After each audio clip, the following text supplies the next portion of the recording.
억울하다는 이 자체에 대해서는 제 인생 전체가 억울하고요.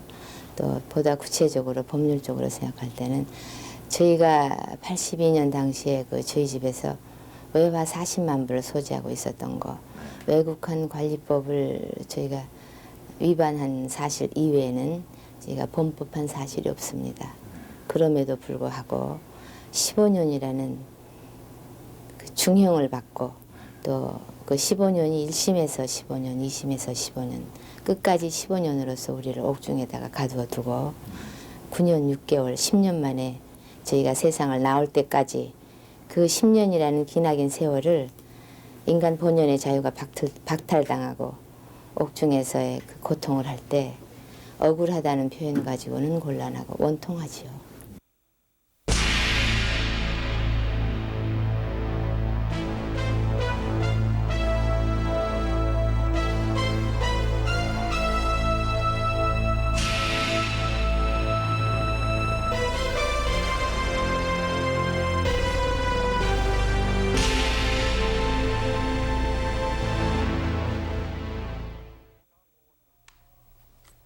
안녕하십니까, 고원정입니다. 오늘은 지난 82년에 있었던 건국 이래 최대의 어음 사기 사건이라고 불리웠던 이철이 장영자 사건에 대해서 알아보려고 합니다. 은행, 기업, 사채 시장을 상대로 7천억이라는 거액을 움직이면서 한나라의 경제를 뒤흔들었던 장본인, 소위 큰 손의 주인공 장영자 씨. 대법원에서 15년형을 선고받고 약 10년 동안 감옥에 있다가 가석방된 지 1년 6개월이 됐지만 그동안 외부의 모습을 드러낸 적은 한 번도 없었습니다. 사건 당시 국민들은 그 사기 규모에 충격을 받았고 검찰의 거듭된 발표에도 불구하고 그 정치적 배후에 대한 의구심을 떨치지 못해왔습니다. 저희 다큐멘터리 극장에서는 당시 국민들이 가졌던 의혹의 사실 여부를 가리기 위해 그동안 노력해왔습니다. 또한 장영자 씨 본인 역시 실제 자신과 알려진 자신 사이의 차이는 반드시 좁혀져야 한다는 생각을 갖고 있었기 때문에 진지한 협의 끝에 우리의 인터뷰 요청에 응해왔습니다. 그 제1성은 억울하다였습니다. 그 까닭을 알아보기 위해서 우선 당시 구속 직전의 상황으로 돌아가 보도록 하겠습니다.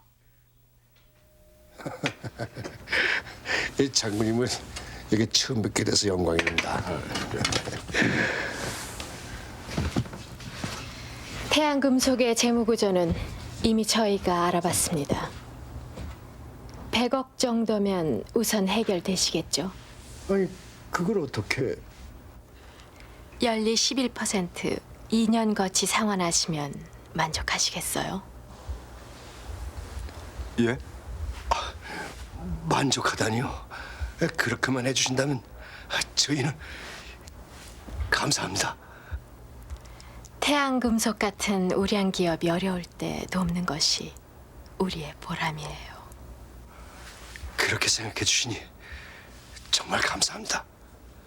여기는 동양투자금융 한석출 사장님. 아 예, 태양금속의 한은영입니다. 한철수입니다. 한달섭입니다. 조흥영 영업부장 이두정입니다. 한은영입니다. 예, 반갑습니다. 한달섭입니다. 예, 안녕하세요. 네, 또 뵙겠습니다. 예.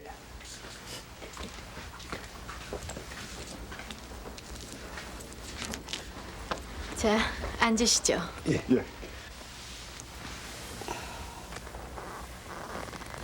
지금이라도 대출을 신청하시면 오늘 중으로 20억은 무담보 대출이 가능합니다. 필요하시면 언제든 말씀하십시오. 예, 예. 감사합니다. 감사합니다. 어음은 갖고 오셨죠? 아유 물론입니다.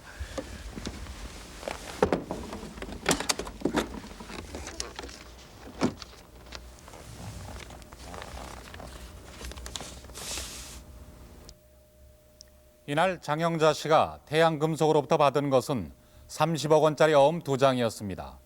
태양금속 측에 장영자 씨가 약속한 대출금이 전달되기 전이었습니다. 뭐라고? 어음이 30억짜리 어음이 돌아왔다고? 그렇습니다. 아 이런 그건 담보형 견줄 어묵이 아닙니까? 예, 그렇습니다. 헌데 돈도 받기 전에 우리가 써주는 어음이 먼저 돌아오고 있습니다. 이런 사기꾼들 통전하니 받은 게 없는데 어부터 돌리다니 이런 죽일 놈들.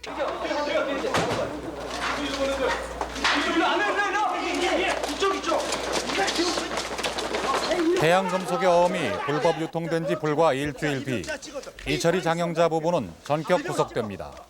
사채시장에 거액의 어음이 불법 유통되고 있다는 정보를 입수하고 이를 수사한 결과였습니다.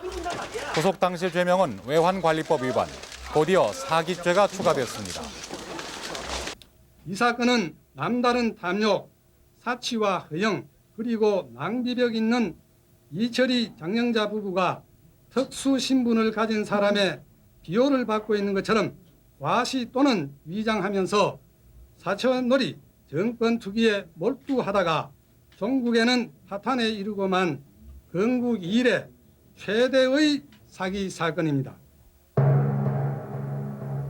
검찰 발표에 따르면 이 사건과 관련해 피해를 본 기업은 일신제강, 공영토건 등 6개 업체입니다. 발행된 어음 총액 7,111억 원 중 이들 부부가 편취한 액수는 1,800억 원에 이릅니다. 구속된 사람도 현직 은행장 2명을 포함해 무려 31명이나 되는 등 건국 이래 최대의 어음 사기 사건이라는 표현이 당시의 상황을 대변하고 있습니다.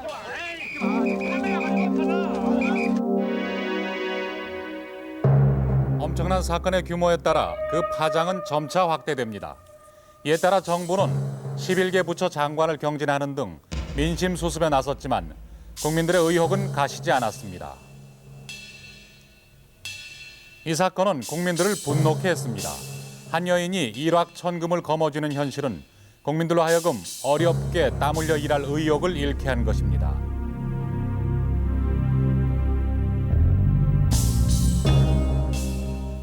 이제 그 변호사를 그날 면담한다고 해서 처음 나가서 앉자마자 우리 그 변론하러 오신 변호사라며요. 아유 저 변호사님 저 다른 거 다 필요 없으니까 저 보석부터 먼저 좀 해주세요. 저 나가서 지금 일해야 될 일이 너무 많은데 보석 좀 해주셔야 되겠어요. 그러니까 이 문 변호사 표정이 뭐 무슨 일 미친 여자가 있어 하는 얼굴이에요. 아 그래서 아니 왜 그러십니까? 아 변호사면은 아 우리가 도망갈 것도 아닌데 보석할 수 있지 않습니까? 보석해달라는데 왜 그런 얼굴을 지세요? 기분 나쁘게? 지금 장영자를 광화문 내거리에다 내놓고 청사를 하려는데 보석은 무슨 보석이요? 그래요? 저 양반도 같이 있었어요. 뭐요? 나를 광화문 내거리에다 내놓고 나를 총살하라고요? 아니 내가 무슨 마타하리요? 날 총살을 하게? 아니 내가 뭘 어쨌다고 날 총살을 해? 내가 그때 참 별난 일도 다 보겠네. 아니 내가 뭘 어떻게 했다고 날 총살을 하라는 얘기냐? 어디에서 나온 얘기입니까, 그거는? 문 변호사님이 그래요. 지금 사람들이 여론이 밖에서 우글우글우글하니 날 내놓고 지금 총살을 하라는 판국인데 나더러 보석 운운하고 있다. 그거는 그만큼 우리는 밤중에 갑자기 붙잡혀 가서 이 그동안에 우리가 붙잡혀간 그 사항 동안에 매일매일 어떠한 일이 일어나고 뭔 일이 만들어지고 뭔 일이 어떻게 계획되고 있는지는 우리는 전혀 모른다는 얘기죠. 장영자 씨 부부에게는 외환관리법 위반과 사기죄, 그리고 업무상 배임과 배임 증제가 적용됐습니다. 그러나 장영자 씨가 인정하는 것은 외환관리법 위반뿐입니다. 구속 시까지 부도를 낸 일이 없다. 따라서 사기죄는 성립되지 않는다는 주장입니다. 어음 사기 부분은 죄는 없어요. 그렇죠. 그게 당연하죠. 그러니까 가장 불만스럽게 생각하는 거고요. 불만스러운 게 아니라 불만스럽다는 정도가 아니라 우리가 무슨 어음을 사기했습니까? 엮어놓은 거죠. 아 국가 권력이 사기했다 하니까 국가 권력이 사기했다고 하니까 뭐 저기 한가 보죠 뭐. 우리가 우리가 뭘 알아요? 우리는 그냥 정상적인 경제 행위를 했을 뿐인데 그걸 국가 권력이 사법부가 그걸 사기로 인정을 했다니까 우리는 15년을 살은 거죠. 우리 자신이야 지금도 그때나 지금도 우리가 남을 갖다가 고지말 해가지고 남에게 뭐 어음을 사기해서 뭐 이렇게 우리가 그 당시에 검찰에서 그러면 검찰로 칩시다. 검찰이 20억만 인정했다고 칩시다. 20억 있고 자기 집 있고 저 양반 집 있고 땅 있고 뭐 답답하다고. 그리고 우리 둘이 만난 지 몇 개월도 안 됐는데 이 부부들이 만나서 아 이거 나쁜 일 하자 뭐 하자 뭐 하자 해서 공모해가지고 세상 떠들썩할 일 나쁜 일 했겠습니까? 사채업자로부터 동원한 자금은 현 시점에서 검찰이 사기죄를 적용한 것은 크게 두 가지 이유에서입니다. 이들은 기업으로부터 담보용 어음을 받아내어 불법 유통시켰고 이를 위해 특수신부님을 가장 상대 기업을 속였다는 것입니다. 은행금리와 사채금리와의 또 한 가지는 이들의 구속 시점까지 부도는 나지 않았지만 언젠가는 부도가 나 더 큰 피해가 예상된다는 것이었습니다.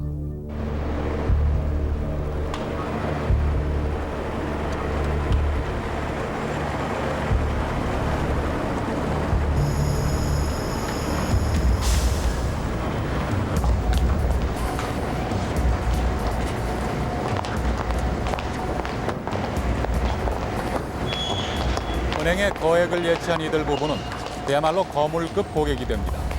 그리고 그것이 기업과의 거래를 트는데 신용장 역할을 하게 됩니다. 어서 오십시오, 회장님.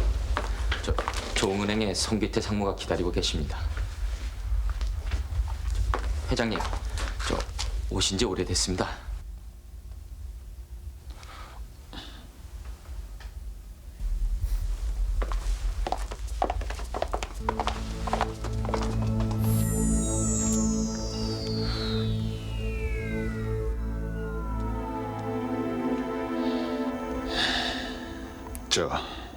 이 나이 먹도록 이런 망신은 처음입니다. 행장님께서 직접 가보셔야겠습니다. 그래요.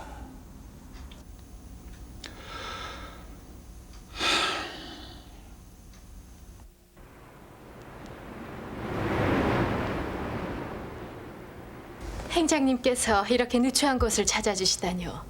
일이 있으시면 전화를 주시거나 아랫사람을 보내시죠. 무슨 말씀이십니까? 회장님과 명예회장님의 말씀은 익히 듣고 있었습니다. 앞으로도 저희 은행을 좀 보살펴 주십시오. 저희처럼 작은 기업이 무슨 능력이 있겠어요. 행장님이 좀 도와주셔야죠. 대화산업의 능력은 이미 반도지점을 통해 들었습니다.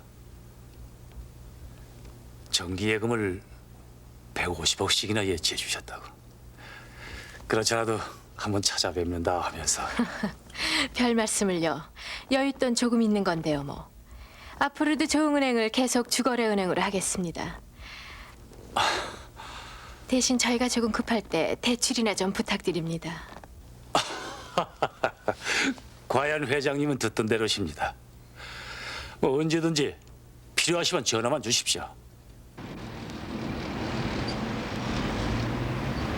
이들이 택한 기업은 대개 자금이 딸리는 기업들이었습니다. 장영자 씨 부부는 이들에게 파격적인 조건을 제시해 거래를 하지 않을 수 없도록 만들었습니다.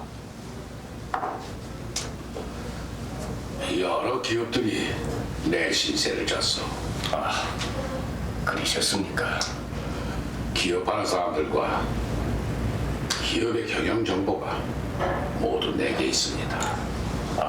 이게 경영 상태가 안 좋으신 걸로 알고 있어만은 변 사장님의 건실한 기업 경영 능력을 믿고 돕고 싶소. 금리는 공금리 수준으로 하고 2년 거치후 분할 상환하는 것이 어떻겠소이까? 왜 나에게 이런 그 좋은 조건을 알지도 못하는 사람에게, 물론 그런 당신이 그 공적인 나의 그 신상이라든가 기업의 그 조직을 파악했다 그러지만, 그러나 그 납득이 안 가는 문제가 있지 않느냐. 그러니까 자기는 뭐에 또 반대급부가 있어야 될 거 아니냐. 그게 상식인데, 그러니 자기는 이 소위 그 요즘 말한 비자금이죠. 그때는 그 지하자금이라고 했다. 음성자금이라고 합니다. 그 전 정권 때 움직이던 그 특수자금을 양성화한다. 지금 같으면 돈 세탁한다는 이야기겠죠. 공영을 통해서 양성화하니 공영으로서는 뭐 자금을 좋은 조건으로 쓰고 장기간 쓰고 자기로서는 그 자금을 지하자금을 양성화시켜주고 사회 건전한 사업에 기여를 하니까 그거는 뭐 공영으로서도 기업 윤리에 어긋나는 것도 아니고 자기들로서도 최선을 다하는 그런 방법이다. 그니 뭐 그거야 저도 볼 때 그걸 굳이 저희들도 뭐 공개 기업이 그때 그 당시로서는 대기업이었으나 그걸 마다할 이유는 없겠더라고요. 다른 조건들은 아무런 문제가 없습니다만은 너무 조건이 좋은 게 이상하다는 생각이 듭니다. 예, 그렇긴 합니다만 하지만 이런 조건은 은행에서도 쉽지 않은 조건입니다. 물론이죠. 헌데 그 부분이 걸리는 겁니다.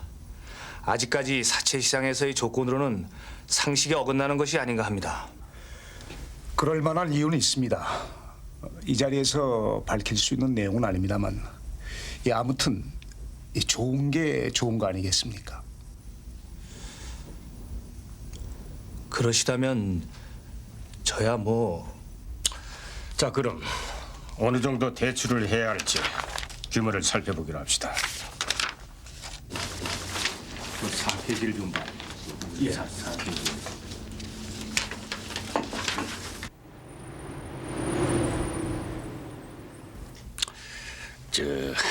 저희는 50억 정도만 도와주시면 고맙겠습니다.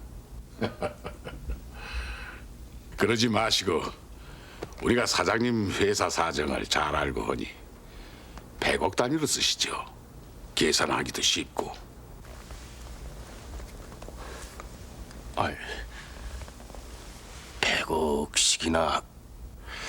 우리가 홍영편 사장님의 경영을 믿고 100억을 연 22% 금리로 2년 거치 3년 분할 상환하시죠. 말씀은 익히 들어 알고 있었습니다만 이토록 기업 입장을 살펴주실 줄은 몰랐습니다. 내가 살면 얼마나 살겠어. 아무쪼록 유용하게 쓰시고 또 도움이 필요하시면 언제든지 말씀만 하십시오. 감사합니다. 근데 내 한 가지 부탁이 있다면. 네, 말씀하십시오. 이 자금은 아무나 드릴 수 있는 것이 아닙니다. 비밀을 철저히 지켜주시기 바랍니다.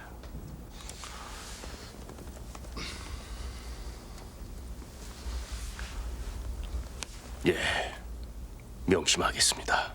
뭐 그 당시 알아보세요. 뭐 그 당시에 참 군인이면 뭐 그 참 장성이면 대단할 시대고 또 안기부 차장이면 그 막강한 또 참 그 힘을 발휘하던 시기고 또 유정회 시기고 정부가 모든 것이 아주 그 획일적으로 또 잘 움직이던 시대고 그리고 조건 자체가 그 기업 활동에 도움이 되고 또 불안한 요소는 아무것도 없고 우리가 배로 끊어줬다 그러봐야 그게 상하는 담보를 받았으니까 믿을 만한 담보를 받았으니까 회사로서는 뭐 그건 당연한 경제 활동인데 사실 우리로서는 어찌 보면 그 당시에 감사했죠.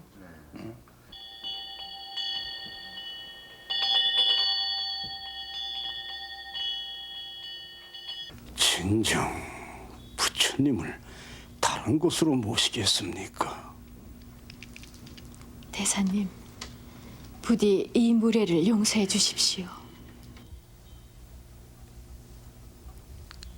부처님은 한 번 봉안하면 다시는 자리를 옮겨 모시지 않는 법입니다.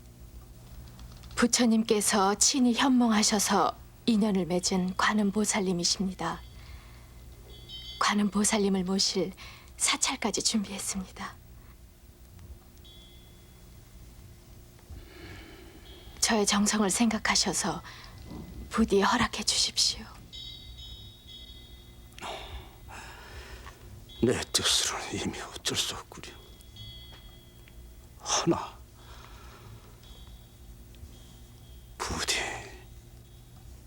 성스레 모시시오. 대사님, 고맙습니다.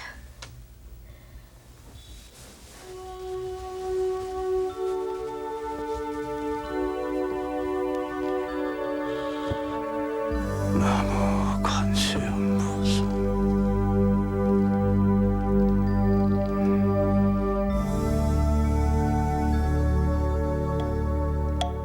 소리 소리 마소리 소소리 사바 오방내 아니 제신지는 나무 사만다 못다남 옴도로 도로 지미 사바 정곡지는 소리 소리 마소리 소소리 사바 소리 소리 마소리 소소리 사바 각진선원이라 이름 붙여진 이곳은 본래 정토사라는 사찰이었습니다. 장영자 씨는 이 절을 2억 5천만 원에 사들여 이미 칠보사에 봉안했던 용두 관음보살상을 옮겨오게 됩니다. 불교에서는 있을 수 없는 일로 신도들 사이에서는 비난이 일기도 했습니다. 사람들의 눈총을 받은 또 다른 예가 사파리 클럽에서 호화롭게 치러진 이철희 씨와의 결혼식입니다. 한 해 전에 전남 대흥사에서 이미 결혼식을 올린 그들이지만 다시 결혼식을 올렸는데 국회의원 등 100여 명이 넘는 하객이 참석, 이들의 힘을 실감케 했다고 합니다. 이런 일로 인해 중정차장과 국회의원을 지낸 이철희 씨와 장영자 씨의 만남은 많은 소문과 억측을 만들어내기도 했습니다.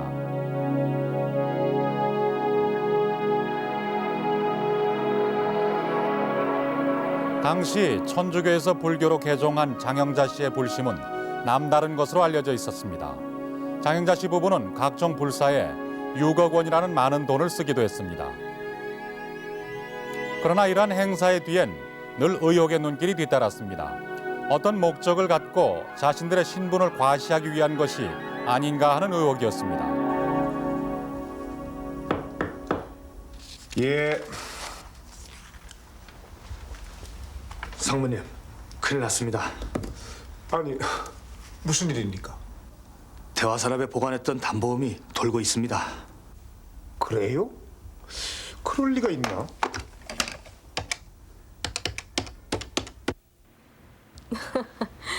미리 말씀드리지 않았었나요? 그렇다면 죄송하게 됐습니다. 하지만 오해는 말아주세요. 저희가 한번 말씀드렸었는데요. 우리 자금 음성 자금이라고요. 예, 그렇습니다. 우리 자금 양성화할 필요가 있어서요. 우릴 믿고 이해해 주세요. 그 어음 저희가 모두 결제합니다. 예. 아, 그럼 미리 기뜸이라도 해주시지. 그러니까 이렇게 사죄하지 않습니까? 자, 어디 가서 저녁이나 같이 하시죠. 나갈 거니까 차 준비시켜요.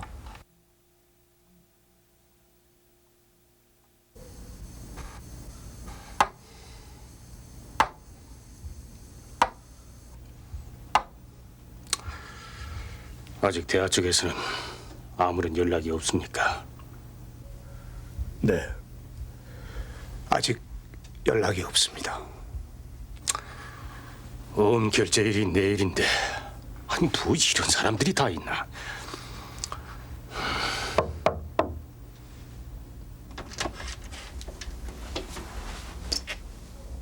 대화산업 장 회장님 오셨습니다.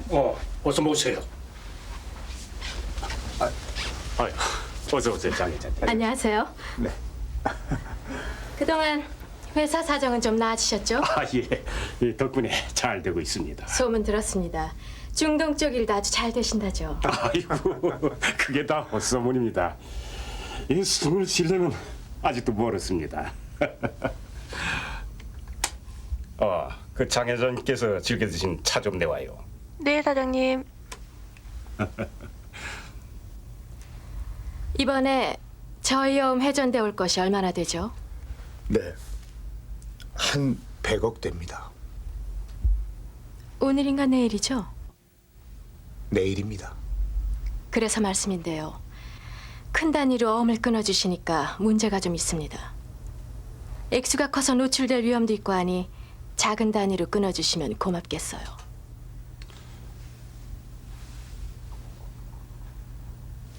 저 얼마나 100억만 끊으시죠. 음성화 자금을 양성화시키는 과정에 이런 처음에 저희들이 끊어줄 때는 한 장인가 두 장으로 끊어줬더랬습니다. 큰 액수로 처음에 할 때는. 그러니까 얼마 지난 뒤에 이게 이 지하 자금, 즉 그때는 음성이다 뭐 양성이다 아니고 지하 자금을 이 양성화시키기 위해 가지고는 이것을 잘게 좀 해주는 게 좋겠다. 여러 장으로 해주는 게 좋겠다. 그래서 저희들 참 의심 안 하고 해줬습니다. 의심 안 하고 해줬는데 그것이 은행에 들어와서 뭐 이야기가 되고 이런 조회가 오더라도 그런 거 우리 끊어준 게 맞다. 이렇게 얘기해서 자기네들을 100% 믿었습니다. 저희들은. 결과적으로 끝에 와서 수습 단계에서 와서 보니까 그것이 전체적으로 고도의 사기 아니었느냐. 이렇게밖에 볼 수가 없다. 당한 사람은 뭐 별 이야기가 없어야 되겠습니다만은 뭐 실무자가 참 건의를 해서 안 됩니다라도 이야기를 해야 되는데 그렇게 잘 해주는데 저희들이 안 믿을 방법이 없었어요.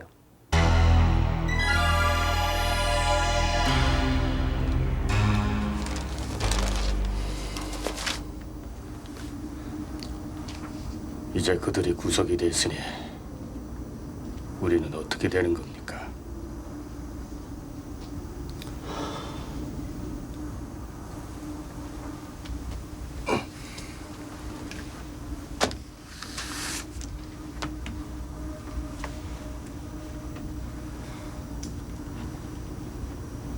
우리가 그들에게 빌어쓴 금액이 얼마나 되죠?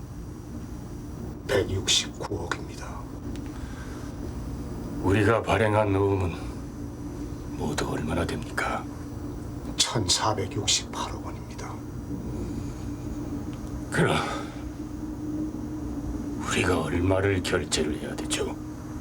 1,299억 원입니다.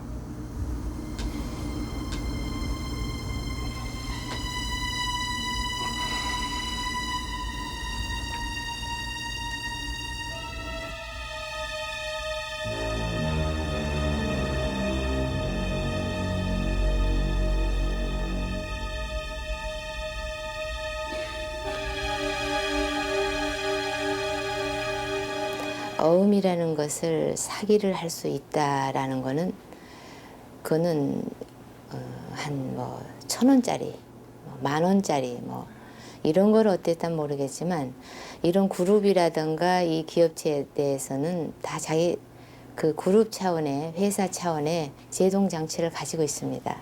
그래서 그 어음이 잘못 발행됐을 때는 법원에다가 피사채 부도도 낼 수 있고 또는 사치인지 뭔지 그러한 부도를 내서 그 어음이 금융시장을 돌 수 있는 길을 차단할 수 있는 방법이 얼마든지 있습니다. 그리고 우리는 어음 사취를 했다라는 죄명으로 대검이 우리를 붙잡아 가기 전에 그 상대편 회사에게 피소가 됐던 것이 어음 사기의 순서 걸로 제가 알고 있습니다. 근데 이 사건이 나기 전까지 저희는 이 대한민국에 어음 사기가 있다는 말을 들어본 일이 없어요. 저희가 공용토건에 그런 어음을 뭐 사기했니 하는 부분은 명백하게 입증을 해줄 수가 있죠. 왜냐하면 저희는 공용토건에 168억을 현금을 못 받고 있죠. 실질적인 현금은요. 장영자 씨가 자신이 억울하다고 주장하는 첫 번째 이유는 바로 자신은 사기죄를 짓지 않았다는 것입니다. 왜냐하면 자신이 구속되는 시점까지 단 한 건의 부도도 없었고 피해자들의 고소 또한 단 한 건도 없었다는 것입니다. 자신을 구속시켰기 때문에 부도가 났으므로 죄가 있다면 유통되던 어음의 흐름을 끄는 오공 정권에 있을 뿐이다라는 얘기입니다. 그러나 이에 대해 검찰의 주장은 또 다릅니다. 이들의 어음 거래는 분명한 사기죄라는 것입니다. 검찰의 주장을 요약해 보면은 이들은 담보용으로 보관해야 할 어음을 불법으로 유통시켰고 이를 위해서 특수 신분임을 위장했다. 이들을 구속시키지 않았으면 이들의 어음 사기 행각은 더 큰 폐해를 몰고 왔을 것이다. 이들에 대한 구속은 바로 그 예방이었다 하는 주장입니다.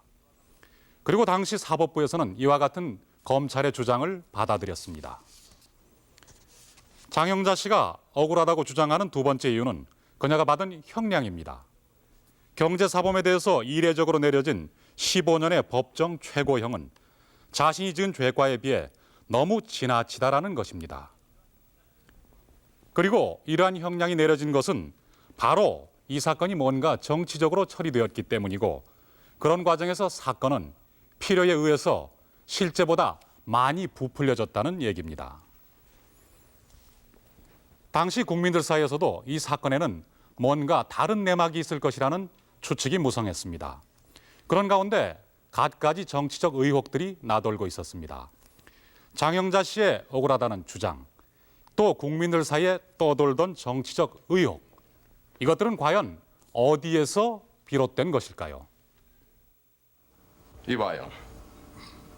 큰손 소리 들으면은 큰손 다 와야 되는 거 아니? 당신 사기 때문에 피해 본 사람이 한둘입니까? 인정할 건 인정해야지 왜 이러나? 이봐요, 검사 나으리. 자꾸 사기 하는데 내가 한 짓이 사기입니까? 물동이이고 잘 가는 사람 다리 걸어서 무릎질러 놓고 사기라고 덮어 씌우는 거예요? 난 경제인이에요. 난 기업이 원하는 만큼 자금을 회전시켜줬을 뿐입니다.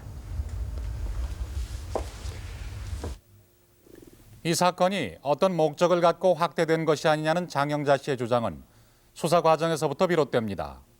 자기 부부와 기업인들을 서둘러 구속시켜 부도를 유도했다는 것과 수사의 틀이 이미 짜여져 있었다는 것이 그 주장의 근거입니다. 저는 그 검찰 15층 한 구석에 격리돼서 혼자 앉아 있었으니까 제 이름을 걸고 무슨 문제가 무슨 숫자가 어떻게 왔다 갔다 했는지 모르겠지만 제가 볼 때는 그거 다 현실성 없는 입증될 수 없는 뭔가 일은 커야 되는데 우리의 이름에 비해서 보륨은 커야 되는데 또 15년이라는 형을 멀쩡한 사람들한테 주려면 온갖 15년 얼마나 끔찍한 일입니까? 15년 형은 줘야 되는데 그놈의 형을 맞추기 위해서 애를 쓰다 보니까 거기 저도 그랬는데요. 뭐 저도 대검에 가서 아유 뭐라고 써놨는데 아침에 오면은 또 이거 이렇게 쓰면 안 되고 이런 방향으로 이렇게 써야 된다. 귀찮으니까 그냥 뭐 사람 때려 죽인 일 아니란다니까 그냥 그렇게 한 2, 3일 잠 못 잡아요. 만사 다 귀찮지. 검찰 수사상의 문제점을 지적하는 것은 장영자 씨만이 아니었습니다. 당시 관련자들 역시 한결같이 이 사건엔 뭔가 또 다른 의도가 숨겨져 있었다는 지적입니다. 3일 만에 이제 구속하려니까 부도 구속이거든요. 부서 안에 구속 못 오니까 이제 뇌물 줬다는 것도 제가 부인하고 있었고, 그러니까 사실 아니니까 증명할 수가 없어요. 사실이 아닌 거 말하는 거 거짓말이죠. 무슨 수표 3억 2천짜리인가 수표 부도 났다는 거 확인하라 그래요. 수표 발행을 안 했는데 어떻게 부도가 납니까? 이거는 확인할 도리가 없다고, 난 모르겠다고. 그때 사장을 불러대니까 사장의 얘기가 이런 수표 발행도 안 하고 돈도 쓰지 않았는데 또 더구나 발행 못하기도 했는데 무슨 부도냐 그랬더니 그 담당 검사가 오르기 빠르져요. 난 보관했던 거 돈도 안 주고 부도를 냈으니까 보관저수를. 그리고 말았어요. 그 식으로 해서 사람을 잡아놓고 그니 딴 것도 최고위 층에서 하는 일인데 버둥버둥해도 소용없고. 이 사건은 수사를 하다 보니 이렇게 됐다는 것보다는 어떠한 목표와 결과를 미리 정해 놓고 거기에 따르는 수사를 진행했던 것이 아닌가 하는 의심을 충분히 살 수가 있다고 봅니다. 그건 여러 가지 원인이 있겠지만은 하여간 수사 자체가 그 당시에 일어났던 그 당시 사회의 모든 현상들을 하나 묶어서 어떠한 테마를 만들어 가지고 거기에 적합하는 방향의 수사가 되어진 것이 아니었던가 하는 의심이 충분히 가요. 그러나 재판은 일사천리로 진행되어 장애인 부부가 구속된 지 10개월 만인 83년 3월 8일 1심과 2심, 3심 모두가 법정 최고형인 15년 구형에 15년을 선고하는 이례적인 판례를 남기면서 법정 최고형을 확정지었습니다.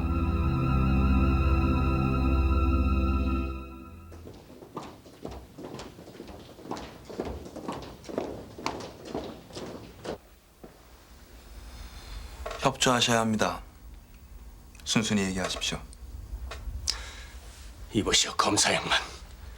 난 정말이지 이규경이라는 인물을 몰라요. 만나본 적도 없습니다. 이거 왜 이러십니까? 그만한 기업 운영하려면은 여기저기 인사해야 되는 데가 어디 한두 군데입니까? 이규광이한테 인사할 수도 있는 거 아닙니까? 그냥 사실만 얘기하시면 됩니다. 차라리 날들어 애를 낳으라 그러시오. 아니 도대체 내가 이규경하는 사람을 어떻게 한다고 이러시오? 예, 이름은 들어봤습니다. 얼마나 주셨습니까? 얼마요? 저도 참 지금 생각하기로 그때도 그거 좀 이상했어요. 왜 그러냐면 기업인은 뭐 그 참 또 기업연합이 이규광 씨하고는 이거는 하도 관계도 없는 일이고 나는 인사도 없는 사람에 대해서 왜 참 돈을 줬느냐 안 줬느냐 그게 뭐 참 별걸 다 묻는다는 식으로 생각했습니다. 왜 그러냐면 기업은 자기 지금 저 문제된 엄청난 중요한 문제지 누구 돈 주고 뭐 한 거에 뭐가 문제냐 말이에요. 여기서 이규광이라는 인물이 등장합니다. 그는 대통령의 처삼촌이면서 장영자의 형부이기도 했습니다. 장영자 씨와 사건 관련자들은 검찰이 수사 과정에서 그 배후를 이규광 씨로 몰아가고자 하는 의도가 보였다는 주장입니다. 당시 국민들도 이 사건에 누군가 배후가 있지 않는가 하는 데에 관심이 쏠려 있었습니다. 당시 국민들이 드러난 사건보다도 그 배후에 더 큰 관심을 갖게 된 것은 왜일까요?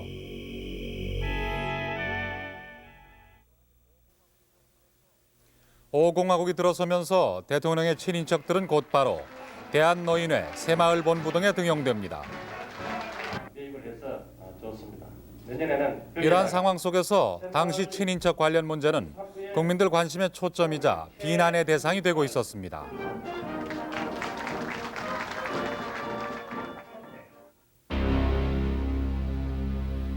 장애인 사건 당시 정부는 바로 직전에 터진 의령 사건 수습에 애를 먹고 있었습니다.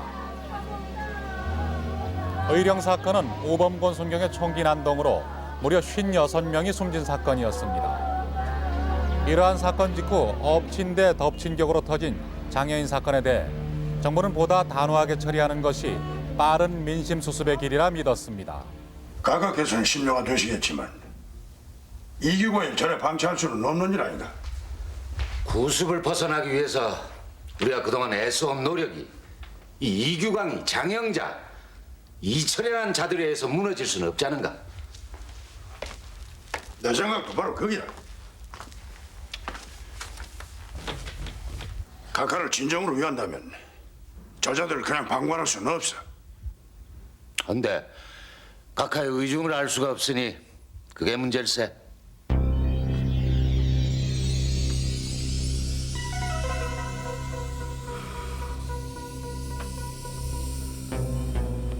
도저히 이대로는 안 되겠다는 겁니까? 그렇소. 이대로 놔뒀다간 가깝게 누만 더 끼치는 꼴이오.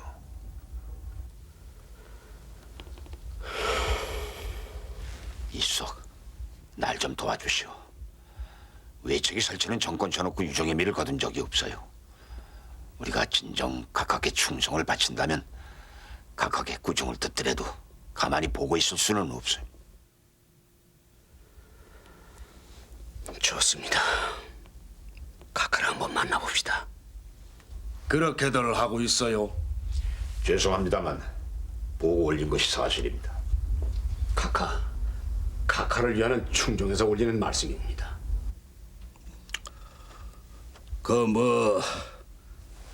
처삼춘묘 벌초라 하는 그런 말도 있는데 벌초를 엉망으로 해도 될 정도로 그 처삼춘이라 하는 게 그게 멀다 하는 걸 그래 말하는 것인데 장영자라 하면 그 처삼춘의 처제 아닙니까?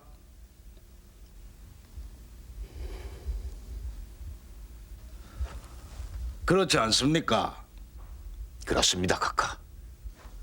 나나 우리 내자하고도 피 한 방울 안 섞였는데 친척은 철저하게 조사하세요. 예.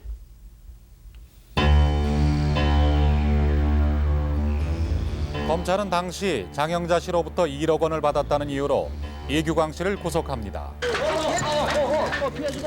정부로선 정권의 도덕성을 세우기 위한 큰 결단이었습니다. 이는 허삼수, 허화평 씨의 주도하에 이루어졌으며 기필코 정의사회를 구현하려고 하는 의지의 표명이었습니다. 그 부분은 인정하시죠. 그래서 먼저 권력형 비리였다 뭐 이렇게 얘기를 하는데 저기 제 형부 얘기만 나오면 제 웃음이 나와요. 근데 형부가 무슨 권력형 비리입니까? 저는 그 대검에 제가 먼저 구속됐었는데요. 형부를 구속시키기 위해서 저를 치안본부에 밤새도록 잠을 안 재우고 그거 하면서 저희 집 양반은 고문까지 하면서 이규광이한테 돈 된 거 대라 그거죠. 그렇지만 동기간들끼리 왔다 갔다 할 수 있는 거 아닙니까? 그런 게 다 오공에서는 끔찍한 죄가 돼서 형을 받고 그런 거죠.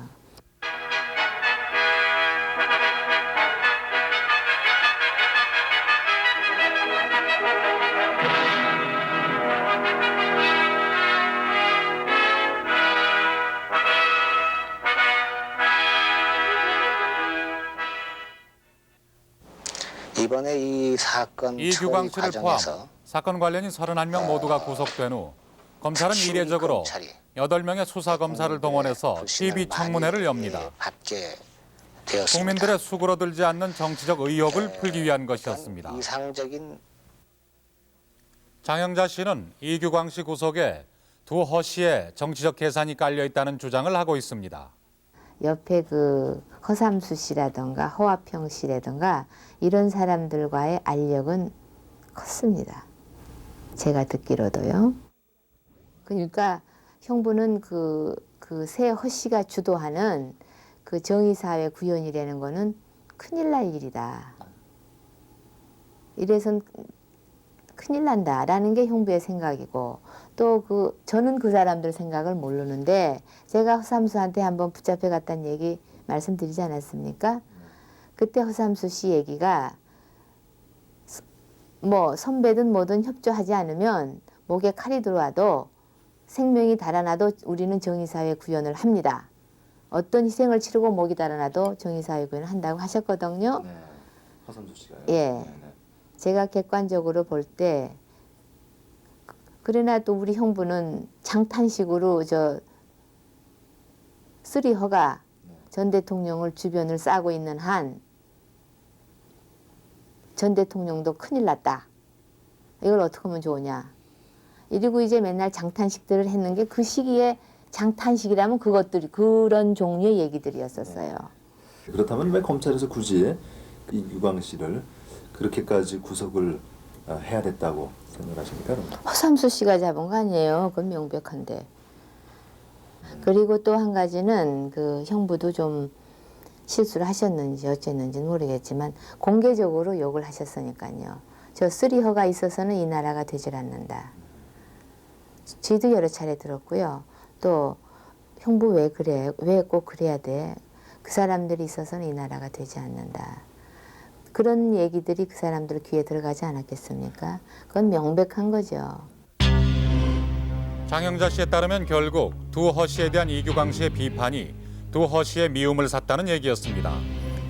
장영자 씨가 억울하다는 것은 바로 이러한 알력으로 인해 이들 부부와 이규광 씨가 함께 희생됐다는 것입니다. 우리가 어떤 그 사전에 이 나라가 크게 변했다는 거, 그 340 시절의 그 어떤 경제 환경이라든가 어떤 또 국가에 대한 핵심부 권력들이 권력의 성격이라든가 이런 게 확실히 변해 있다라는 인식을 거의 못했었다는 거예요. 거의 못했었고 또 그분들 역시도 하루하루 뭐 국가를 경영해 가시는 데 있어서 또 이제 정의 사회 구현이라는 걸 목표로 세우셨지 않습니까? 그러면은 뭔가 국민들에게 그 돈보다도 나쁜 사람은 치고 또 뭐 해서 우리들의 능력으로 정의 사회 구현하는 걸 보여줘야 된다. 이런 그분들의 그 철학과 또 그런 국정 의지와 그런데 또 우리는 뭐 큰 작용도 하지 않으면서도 사돈이라는 무슨 그런 친인척 꼬투리가 있어가지고 그런 것들이 또 말을 막 만들어낼 수 있었을 걸로 제가 알고 있거든요. 그러니까 그런 데서 아주 운 좋게 삼박자가 부합이 돼서 목표물이 제 남편과 저와 형부가 된 걸로 알고 있어요. 이 사건이 정치적으로 처리됐다는 장영자 씨의 주장과 그간의 취재 결과를 종합해 보면은 다음과 같은 정황에 이르게 됩니다. 당시 정부 입장에서는 이 사건을 결단력 있게 처리하는 것이 정권의 결백성을 국민들 앞에 증명하는 길이라고 믿었습니다. 이규광 씨를 구속시킴으로 해서 이참에 친인척 관련 비난 여론에 대해서도 단호하게 처리한다는 모습을 보여주고 싶었던 것입니다. 그러나 결국 50 정권의 이러한 모습은 또 다른 문제를 낳았습니다. 정권의 결백성을 증명해 보이고자 했지만 그 방법은 또다시 비정상적으로 진행되었던 것입니다. 그리고 그러한 사건 처리는 결국 국민 경제에 더 큰 혼란을 낳게 되었습니다. 일면 사건이 확대되면서 부도를 막을 수 있었던 어음조차 모두 휴지 조각이 되게 했고 일부 관련 기업은 아예 부도 처리로 사라져버렸기 때문입니다. 그런데 당시 국민들 사이에서는 장영자 씨가 어음 사기로 번 돈이 정치 자금으로 쓰이는 것이 아니냐 하는 의혹이 있었습니다.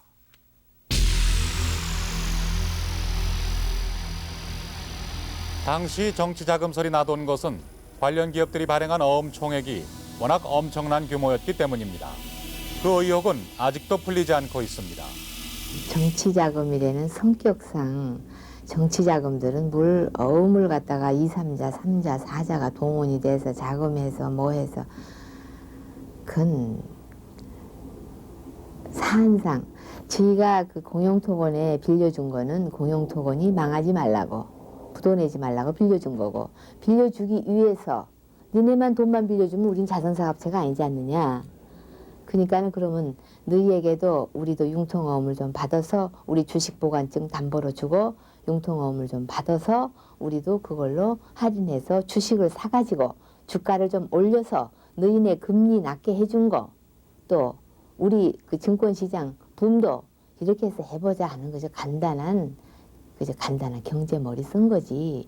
이런 데 속에서 누가 정치 자금을 갖다 주고 그럽니까?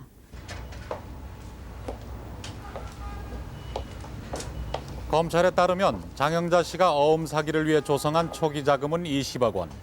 당시 국민들에겐 장영자 씨가 어떻게 그러한 큰 돈을 모을 수 있었을까 하는 것 역시 궁금한 점이었습니다.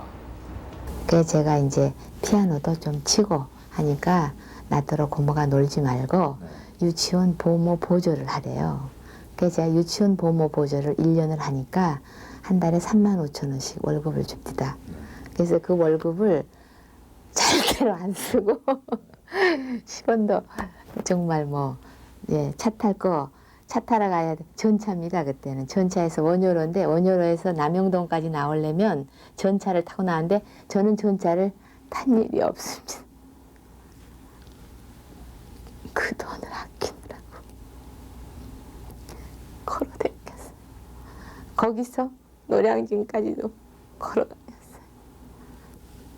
그렇게 하나하나 모여진 게 5천이 돼 있었고, 또 코인 카운터를 또 이렇게 팔아가지고 또 제가 모은 게, 그래서 제 초기 자금 1억 8천만 원이 아무도 모르는 돈이 있었어요. 그걸로 또 그 한행장이 이걸 찍어봐라 해서 산 게 그게 완전히 그 1억 이상의 돈이 더 남아졌어요. 더 남아지고 그랬다니까 어느 순간에 쓰니까 기하급수로 벌어지더라고요. 이제 그러면서 이제 72년도에 그 기업공개촉진법에 의해서 기업들이 전부 공개가 되니까 그때는 이제 10배, 20배는 보통 벌었죠. 그래서 저희가 73, 4, 5, 6, 33, 4, 5 이 3년 동안이 피크였습니다. 이 3년 동안 피크였고 5년, 그러니까 5, 6, 7년도부터는 이제 그러니까 3, 4년 동안에 한 300개, 270, 80개가 공개됐습니다. 기업이. 무조건 공개하라고 그랬어요. 그러니까 그 공개할 수밖에 없는 기업 공개 촉진법을 해놨으니까요. 그래서 그때는 뭐 그냥 황금 시장이죠. 뭐. 사건 후 장영자 씨의 골동품 600여 점을 압수 보관하던 강남 세무서입니다. 그러나 이곳에 보관되던 장영자 씨의 10억 원대의 골동품들은 장영자 씨 측의 관련 재판 승소로 수백억 원대로 가격이 오른 채 고스란히 주인에게 되돌려졌습니다. 특별히 장영자 씨의 골동품들을 보관하기 위해 지었던 이 특수 창고는 지금은 세무서 측이 사무실로 개조해 놓은 상태입니다.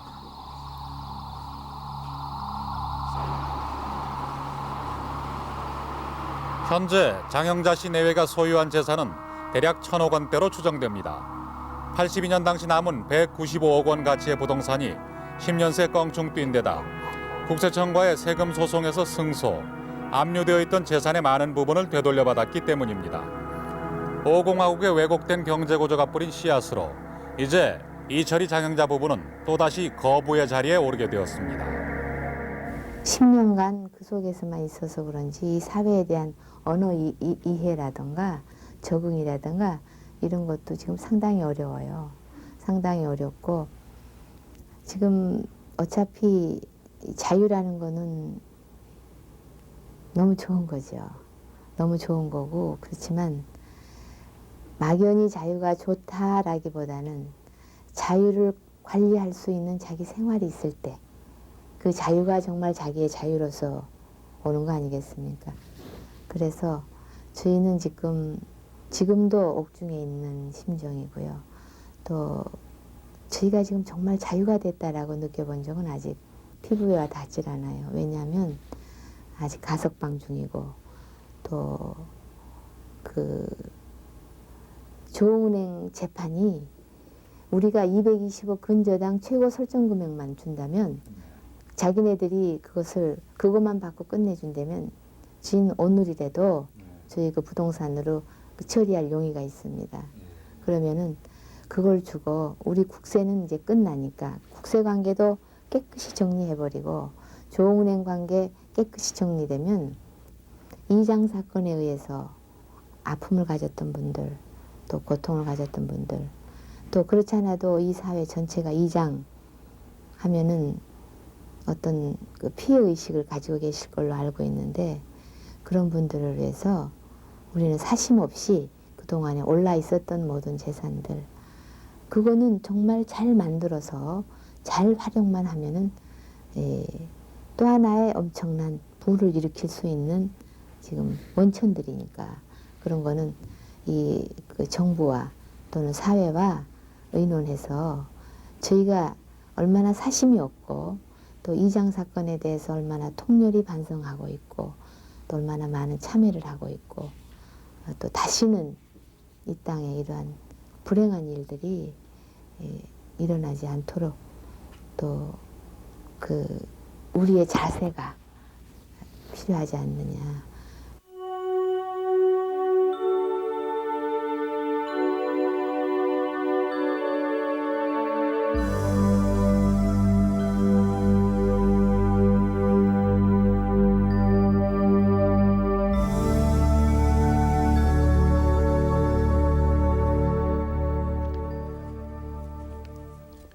장영자 씨는 이제 자신의 과거를 통렬히 반성한다고 했습니다.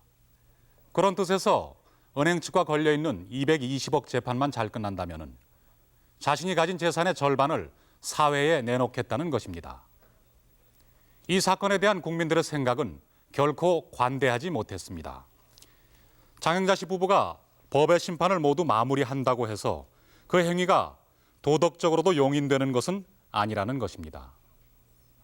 이 사건은 땀 흘려 일하는 서민들로부터 일할 맛과 일할 보람을 앗아갔고 그 손실은 몇 천억에 비할 바가 아니었던 것입니다. 어쩌면 장영자 씨가 재산의 사회 환원을 결심한 것은 이러한 국민들의 정서를 헤아린 결과일지도 모릅니다. 그러나 정작 우리가 냉철히 따져봐야 할 문제는 이철이 장영자 부부의 행위가 얼마나 부도덕한 것인가 하는 데에 있지는 않습니다. 자본주의 하에서 인간은 부를 추구하기 마련이고 그것은 도덕적 잣대로만 통제할 수 있는 문제는 아니기 때문입니다. 따라서 문제는 과연 어떠한 상황이 이들로 하여금 불과 14개월 만에 세상이 깜짝 놀랄 만한 큰 손이 되게 만들었는가 하는 데 있습니다. 그것은 바로 당시 권력에 종속된 우리 경제가 그만치 허술했기 때문에 가능했던 일이었습니다. 또한 그들의 특수신분 운운하는 얘기가 통하던 시대였기 때문이기도 했습니다. 한마디로 정치, 경제의 구조가 정의롭지 못한 시대였기 때문이었습니다. 그러나 당시 그 새 정권의 표어는 정의사회 구현이었습니다.